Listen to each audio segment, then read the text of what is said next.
मित्रांनो, या शेतकऱ्याच्या मुलीसोबत जे घडलेलं आहे ते पत्र वाचून अक्षरशः कोणाच्याही अंगावर काटा येईल आणि हे कोणासोबत सुद्धा घडू नये। नक्की घटना काय घडलेली आहे पहा। चॅनलवरती नवीन असाल तर मराठी न्यूजला जरूर सबस्क्राइब करा।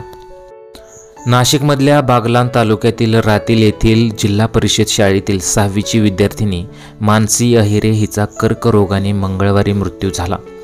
मृत्यूपूर्वी तिने लिहिलेल्या पत्रात शाळा आणि शिक्षकांप्रती व्यक्त केलेल्या भावनेने सारेच गहिवरलेले आहेत। नक्की पत्रात काय लिहिलेले आहे पहा। हे पाहिल्यानंतर अक्षरशः तुमच्या काळजाचा ठोका चुकेल। तिने पत्रात काय लिहिलेलं आहे पहा। टीचर, मला खूप आठवण येते तुमची। तुम्ही दीपावलीच्या आधी सहल काढली असती तर मला पण येता आले असते, पण दिवाळीनंतर मी आजारी पडले। पप्पांनी मला मालेगावला तपासणीसाठी नेले। तिथे रिपोर्ट आला की बाळाला ब्लड कॅन्सर झाला। मग दुसऱ्या दिवशी मला पप्पांनी छान ड्रेस घेतला, बूट घेतले, घड्याळ घेतले आणि आम्ही घरी आलो। पण मला तुमची आणि शाळेची फार आठवण येते। पण नाईलाज आहे माझा, मिस यू टीचर आणि सर। हे पत्र तिने मृत्यूच्या काही दिवस आधी आपल्या शिक्षकांना लिहिले।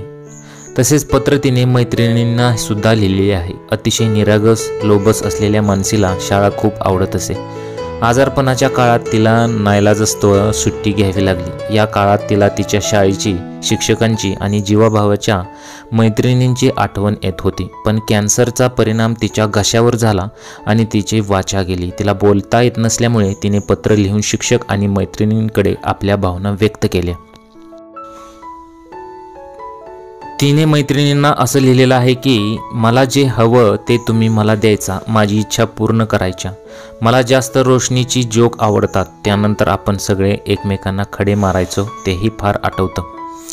तुम्हा सगळ्या मैत्रिणींची फार आठवण आली ना, तेव्हा मी कोपऱ्यात जाऊन रडून घ्यायची। यानंतर शिक्षकांनी असं सांगितलेलं आहे की हे पत्र वाचून अक्षरशः आम्हाला झोप लागत नाही, कशातच मन लागत नाही। खरोखरच ही दुर्दैवी घटना एका शेतकऱ्याच्या मुलीसोबत घडलेली आहे। अनेक लोकांनी हळहळ व्यक्त केलेली आहे।